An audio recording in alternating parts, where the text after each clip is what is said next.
नमस्कार दोस्तों, आपका बहुत बहुत स्वागत है एक और नई वीडियो में आपके अपने चैनल एनसाइक्लोजी के पे। अगर आपने अभी तक चैनल को सब्सक्राइब नहीं किया है तो चैनल को सब्सक्राइब कर दीजिए। इस वीडियो में हम जानेंगे अपनी इंडियन रिवर के बारे में फैक्ट्स को, जो हमारी इंडियन रिवर हैं उनके कुछ चुनिंदा फैक्ट्स के बारे में। तो जो हमारा रिवर सिस्टम है वो 4 भागों में क्लासीफाई किया गया है, उसको 4 भागों में बांटा गया है। Himalayan reverse, peninsular reverse, coastal reverse और इनलैंड रिवर ड्रेनेज। जिनका इनलैंड ड्रेनेज सिस्टम है रिवर का, या फिर जो कोस्टल एरियाज़ में समुद्र में गिरती हैं, बे ऑफ बंगाल में गिरती हैं, या जो हमारी साउथ इंडियन की रिवर्स हैं, या फिर जो हिमालय से निकलने वाली रिवर्स हैं, उस 4 भागों में इसको हमने बांटा हुआ है। लूनी, माचू, बानस, रुपेन, सरस्वती एंड घग्गर उन रिवर के एग्जाम्पल्स हैं जो इनलैंड वाटर ड्रेनेज हैं, जिनका इनलैंड वाटर सिस्टम है। बेसिकली क्या है इन रिवर्स का, ये किसी भी बे ऑफ बंगाल हो गया या अपना ओशियन होगा या कोई भी सी हो गया, ये उनमें जाके एम्प्टी नहीं होती, उनमें जाके नहीं गिरती, डेल्टा एश्योरी या इस तरह का कुछ नहीं बनाती हैं। ये ज़मीन पे ही ख़त्म हो जाती हैं, लैंड में ही ख़त्म हो जाती हैं। जिस तरह लूनी रिवर है हमारी, कच्छ का रन में ख़त्म हो जाती है, हमारी सरस्वती रिवर है, ये सब रिवर हैं, ये सैंड में ही ख़त्म हो जाती हैं। यहाँ से आप देखेंगे, they do not empty into ocean but get lost into sand. वो धरती पे ही ख़त्म हो जाती हैं। जैसे जैसे वो आगे बढ़ती है ना, उनका फ़्लो घटता जाता है, उनकी धारा कम होती जाती है और वो एक जगह पे आके शिथिल पड़ जाती हैं, एकदम रुक जाती हैं। तो इस तरह से इनलैंड वाटर रिवर्स वो होती हैं जो किसी भी ओशियन में खाली नहीं होती हैं, ओशियन में नहीं गिरती हैं, बल्कि ज़मीन में ही ख़त्म हो जाती हैं।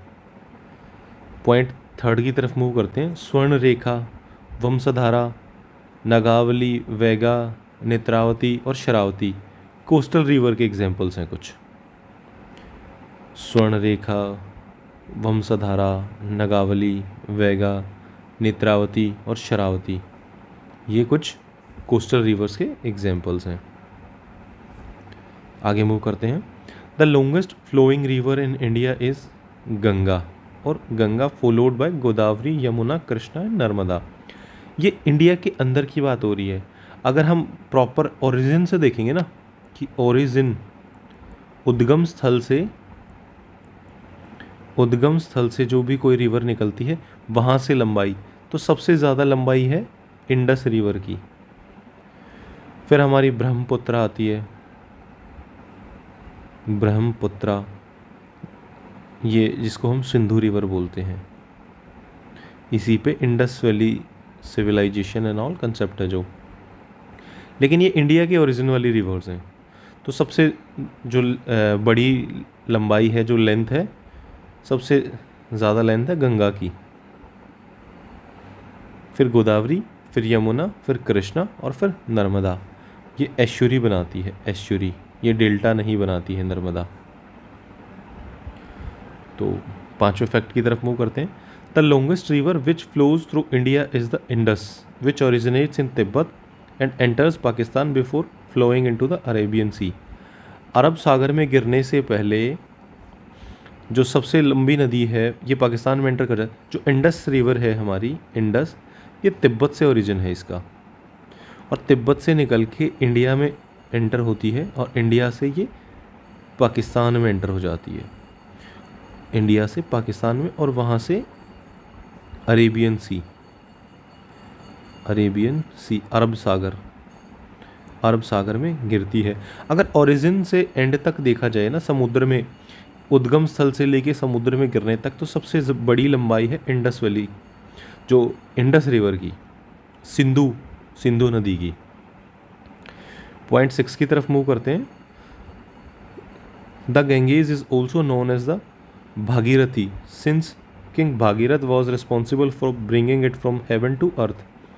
जो हमारी होली रिवर गंगा है, गंगा जी को भागीरथी के नाम से भी जाना जाता है, भागीरथी, क्योंकि जो राजा भगीरथ थे उनको क्रेडिट जाता है इसको स्वर्ग से और धरती पे लाने के लिए। गंगा जी को स्वर्ग से धरती पे लेके आए थे राजा भगीरथ, इसीलिए गंगा जी का नाम भागीरथी भी है।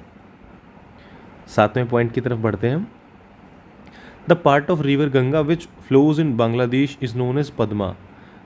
जो गंगा जी को बांग्लादेश में पद्मा नाम से जाना जाता है। ये बहुत अच्छे पॉइंट्स हैं सारे। बांग्लादेश में नाम हो जाता है Padma. Most of the Indian rivers flow into Bay of Bengal. बहुत सारी जो इंडियन रिवर्स हैं वो मुख्यतः बंगाल की खाड़ी में गिरती हैं। जैसे हमारा इंडिया है तो ये मोस्टली रिवर्स ऐसे आती हैं। यहाँ है हमारा बे ऑफ बंगाल और यहाँ अरेबियन सी, अरब सागर, अरब सागर। तो मोस्टली मुख्यतः सभी नदियाँ बंगाल की खाड़ी में आके गिरती हैं, लेकिन नर्मदा, तापी, नेत्रावती, पेरियार ये सब रिवर्स हैं जो इस तरफ फ्लो करती हैं और अरेबियन सी में गिरती हैं। फैक्ट 9 पे बात करते हैं। 5 रिवर्स ऑफ अर्स्टवाइल पंजाब और जो पंजाब का नाम है पंच प्लस आब, पंजाब, 5 रिवर सिस्टम है यहाँ। 5 नदियों की वजह से पंजाब का नाम पंजाब पड़ा है, वो है सतलुज, रावी, व्यास, झेलम और चिनाब। सतलुज, रावी, व्यास, झेलम और चिनाब, ये 5 नदियां हैं जिनकी वजह से पंजाब का नाम पंजाब पड़ा है। ये पंजाब की 5 नदियां हैं। अगला फैक्ट है हमारा, the river also known as Dakshin Ganga is Godavari. Godavari को दक्षिण गंगा के नाम से भी जाना जाता है। इनका जो उद्गम स्थल है वो है नासिक में, त्र्यंबकम की पहाड़ियाँ।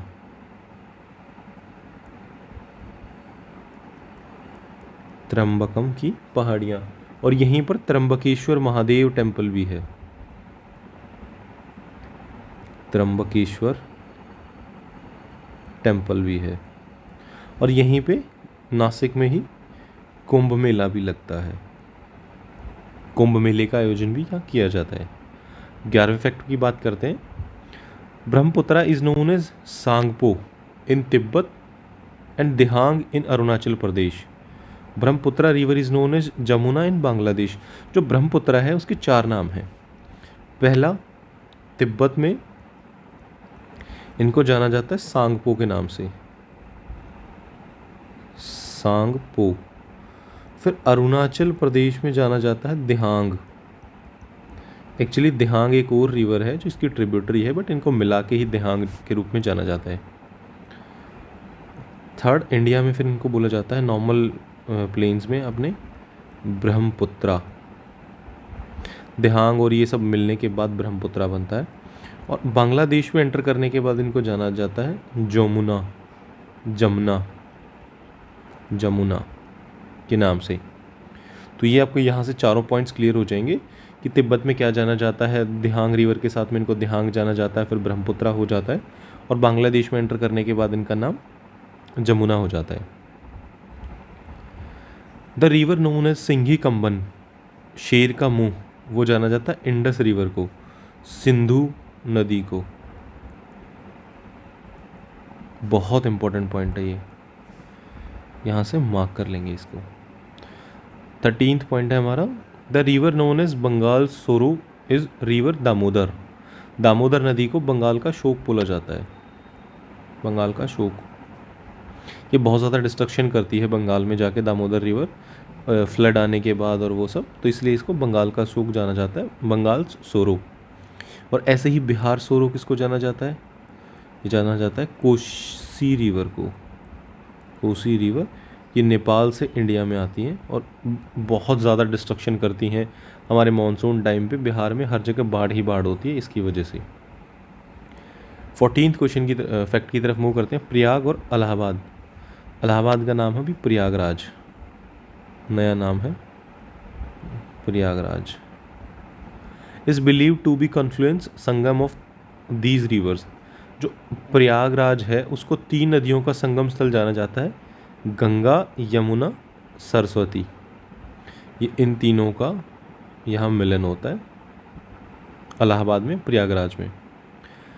संगम इसको बोला जाता है, संगम, इलाहाबाद का प्रयागराज का संगम। और जो सरस्वती हैं हमारी, ये इनलैंड रिवर हैं, इनलैंड रिवर हैं। फैक्ट 15 की तरफ मूव करते हैं। The number of Indian rivers which have been classified as major rivers by the government is 12। 12 major नदियाँ जो जिनको गवर्नमेंट ने क्लासीफाई किया है, सरकार जिनको मेजर नदियाँ मानती है हमारी, वो 12 नदियाँ हैं।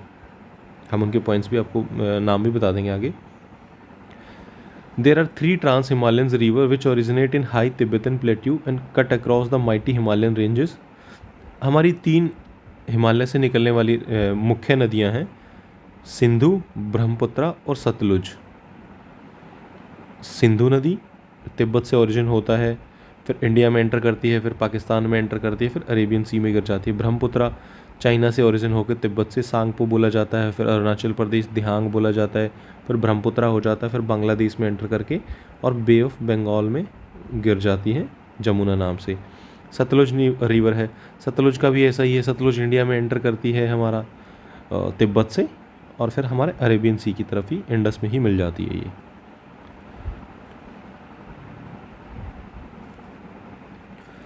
तो फ्रेंड्स इस वीडियो में इतना ही आपके लिए। ये मेजर फैक्ट्स थे हमारे। इनको इस वीडियो को देख के आपको बहुत सारी चीज़ें क्लियर हो जाएंगी, बहुत सारे पॉइंट्स आपको क्लियर हो जाएंगे।